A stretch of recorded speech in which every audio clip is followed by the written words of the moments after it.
So, hello friends, welcome to the class. We are going to start the next topic in endocrine,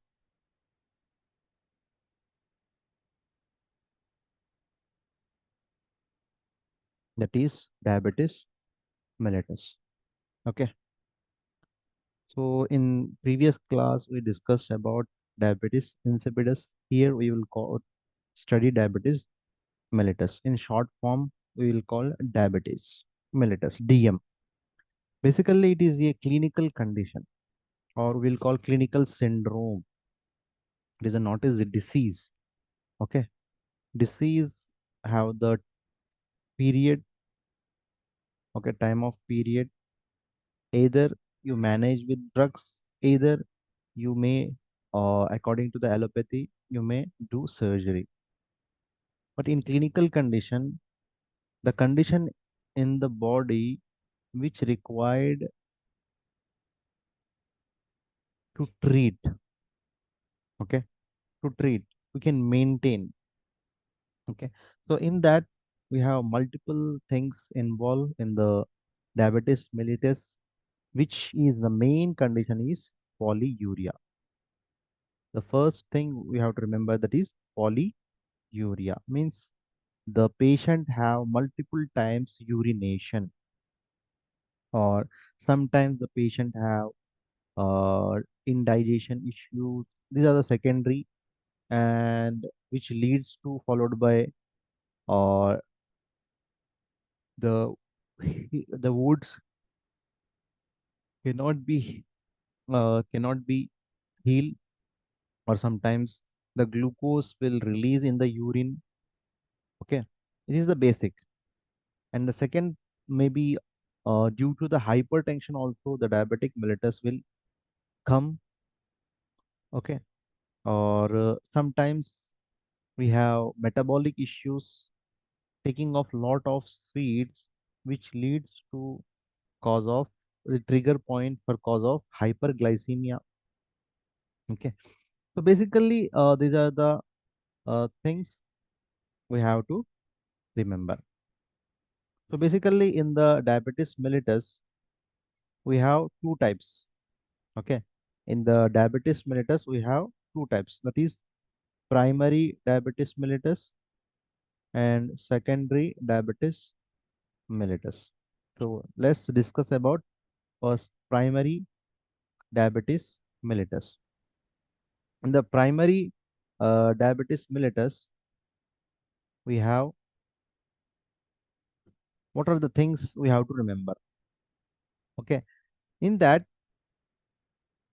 the primary diabetes mellitus, the exact cause is unknown.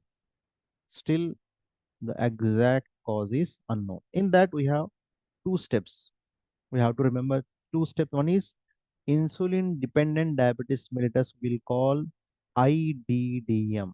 IDDM means insulin dependent diabetes mellitus. And second one is non-insulin dependent diabetic mellitus. NIDDM, non-insulin dependent diabetes mellitus. What is the difference between these two? Let's discuss.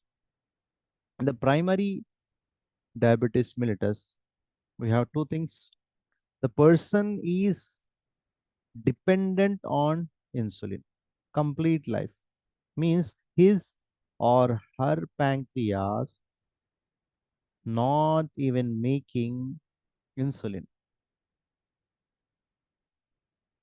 Okay. So basically, this is hereditary, means it is coming from the father to son, son to his son. So it is the chain of disease. Okay. So there are number of reasons behind that. So there will be some trigger points which will trigger the pancreas to undevelop the insulins. Okay. So this is called primary uh, diabetic mellitus, insulin dependent diabetes mellitus. Okay. Next, second is non-insulin dependent diabetes mellitus. It is common. Mostly 70-60% population have this type of DM, non-insulin dependent diabetic mellitus. In that, what will happen? Person, this will affect mostly younger or middle age or older person. But in dependent insulin, this is mostly younger person. Okay. In that, what will happen? The cause is very, then numerous causes. We have diet issues, okay, and our daily routine, daily lifestyle, okay, lifestyle modification, okay. So this will cause mostly non-insulin dependent diabetes mellitus, okay, because there are chances of anxiety, depression, or any psycho disorders which leads to trigger the pancreas, okay, to reduce the amount of production of insulin. Okay, in that insulin is there, pancreas will send the insulin into the bloodstream, but we need, example, we need 400, so pancreas will give only 100. Okay, so another 300 is missing, so we will take by medicine. Mostly the allopathic medicines are those types. Okay, so we have to remember that. Next, these are the primary types. Next, we have secondary diabetes mellitus. In the secondary diabetes mellitus, is due to the endocrine disturbance. What will happen? Endocrine organ disturbance. It is not the involvement of direct pancreas. It is the involvement of another endocrine gland. Like we have hyperadrenalism, means the adrenal gland which is present above the kidneys are disturbed.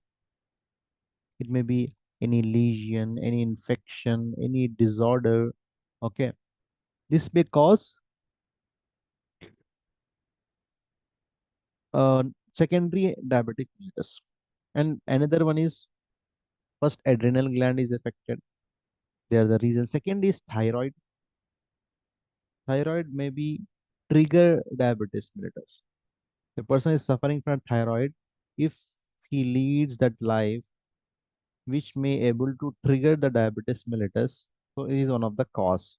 Okay, so we have beware of thyroid things and we have to protect ourselves. Okay, next is mostly pituitary gland. Hyperpituitarism means gland is the gland size is increased. Okay, acromegaly, any any infection, bacterial infection in the pituitary gland.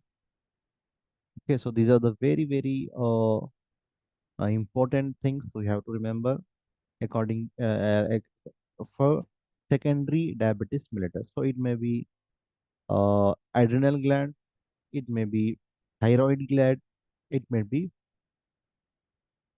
pituitary gland. So even one or two or three can affect the these things and cause diabetes mellitus.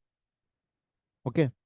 So what happened in that our pancreas, we have pancreas, this is pancreas.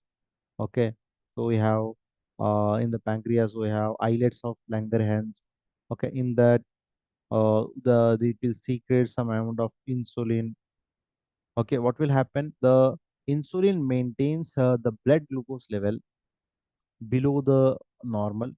Okay. Normal quantity. So because we excrete some of the glucose, or we need some time extra amount of glucose, so it will reduce the capacity. Okay. So whenever it becomes very low according to requirement of the body, so what will happen?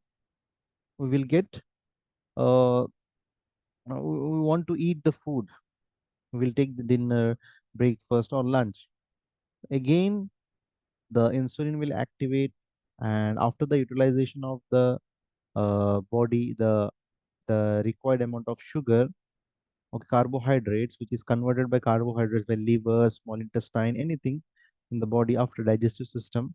Okay, what will happen? Again, insulin will release and it will maintain the sugar levels in the blood because the sugar is required by the body for energy production. This is the thing we have to remember.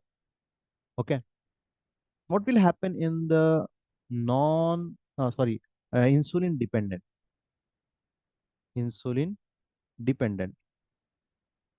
diabetic mellitus? Insulin dependent diabetic mellitus, what will happen? The tissue, the pancreatic tissue, the beta cells were absent. Means the beta cells which are producing insulin completely are absent. That's the reason the beta cells cannot be produced by the pancreas. So there is no insulin. That's the reason. Or in non-insulin dependent diabetic mellitus, what will happen? In that they are the beta cells. Okay, and the beta cells, but the beta cells quantity are decreased. Okay, what will happen? The beta cells quantity are decreased. So what will happen? Gradually, it will convert into IDDM, insulin dependent diabetes mellitus, if not treated, because all the beta cells will die completely. Okay, and these changes will affect three organs mainly. One is our retina, one is kidney, one is our nervous system. Okay, these three organs are affected very badly. The if the blood sugar levels are continuously high. Okay, so these are the very important things we have to remember. What will happen if the insulin is lack? What will happen? The metabolism is different, disturbed. First thing, and there is increased fat and protein in the body. Okay, and there is a final result is the blood level in the blood, the sugar levels are glucose levels are high. Okay,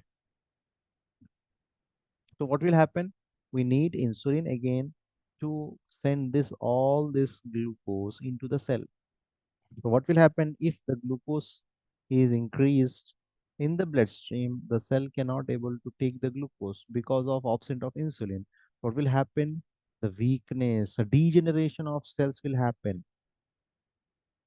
Okay, very important sign, degeneration, and the patient will tell you the polyuria. Multiple times the patient have urination. Okay, there is difficulty in eating food. They sometimes they doesn't have uh, eat that doesn't want to eat food because the large amount of sugars are present, but their body will is the body is presented as a weak. And we have, if the patient will have any type of wound, it will not heal. Why? Because the whatever metabolism will happen with this carbohydrates. Okay, and we have carbohydrates, we have oxygen. This will combine and make the metabolism process in the cell. So there's the reason we have to remember these things. The first 40 years of life, there is a chances of insulin dependent diabetes mellitus. So these are very important, and the patient may lead this. Sometimes they will have kidney failure, retina failure, nervous system failure, and have paralysis. Okay, most of the young adults are suffered if they have hereditary effect. Below 40, they will have that thing. If they are uh, above 40, there are the chances of non-insulin dependent. They have gradually increase in the symptoms. If the patient is obese and have the lifestyle modification is not there, he will eat junk food, and his sleep is not proper. So what will happen? These things will happen. Okay. So this is very important things we have to remember. So what are the Examination we have to do. We have to check the CUE, that any sugar thing is pressed or not, and we have to check FBS, fasting and post lunch blood sugar levels, HbA1c. This is the 3 month thing which will get you the by the examination. What is the glucose level and past 3 months? Basically, the glucose level is around 80 to 120. This is can normal, but if it is around 140, it is also normal. Sometimes above 140 and 50. Okay, we have to check HbA1c. According to that, you can assume whether the patient is diabetes or not. And the second thing we have to remember that we have to uh, ask the patient about his complaints. Complaints also give you a clarity. What are the complications? If you know, if they don't eat diabetes, what will happen? The patient will have atherosclerosis because large amount of sugar levels increases and your blood become very thick, and it may lead to sclerosis, any depletion of uh, hard elements, sugars, and it may be damage the retina. And the cataract is one of the reason of increased sugar level. And you have diabetic neuropathy, means your nerves will damage and you will doesn't feel anything. That most of the people will tell you that our lower limbs doesn't feel anything. While walking, I will feel like I am walking on the cotton. Okay, because of that, they have diabetic neuropathy. And sometimes very difficulty in pregnancy also, who are dealing with diabetes mellitus, mostly diabetes dependent occupation, while they are taking insulin from outside. Okay, and they have sometimes the patient will have stroke, brain stroke also due to the atherosclerosis. So we have to remember all this thing to treat the patient. So further complication. So what are the treatment plan we have to do? So basically, whenever patient of diabetic come to your clinic, he will already shown to some physician, endocrinologist or general physician. Okay, so suddenly we doesn't stop the medicines. Okay, what will advise? We advise gradually you have to temper the dosage. Gradually you have to leave the dose, leave the medicines, and you have to continue the electrohomeopathy medicines. In electrohomeopathy, we will work on kidney first. Okay, S6, L1B, and this is the functional remedy, and C6, Ven1G. This is the structural remedy of kidney. So basically, kidney and pancreas are related to each other. So that's the reason we are first treat will treat kidney. When you treat the kidney, gradually the pancreas also improve. So first focus is on kidney. Then along with you can along with or else other than that you can take S2 L1B. After that, gradually you can convert. If the sugar levels are normal, we only focus on pancreas after that. Okay, along with that, we have to decrease the sugar levels. So S6B we will give according to the condition. Okay, continuously. Okay, according to the condition of the patient. And again, we have to improve the immunity. And S1W is the best remedy for immunity. So all these three remedies, if the patient have constipation, add S-LAS. If the patient have digestive issues, can give S10 C10WE. Okay. If your patient have insomnia, brain issues, F1WE. Okay. According to that, you have to add other remedies also. And mainly, you have to counsel about the diet. Diet is very, very important. Avoid all sugar products, okay, junk food, and other foods which are strictly prohibited to the diabetes patient. Okay, and the third thing you have to remember the exercise, because it is a clinical syndrome. You need multiple things to treat the patient.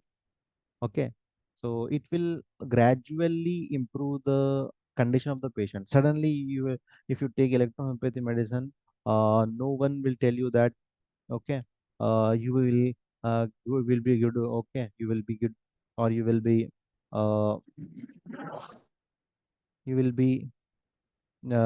be cured by the diabetes mellitus. No, no, it's not be purification or any disease, it is a clinical syndrome. Okay, if you continue the diet, exercise, and sleep, three things, three cycles, your sugar levels will be continue in the normal level. You doesn't need anything, any medicine. If you skip any one thing, again your sugar levels will be increased, and again your body will need insulin from outside.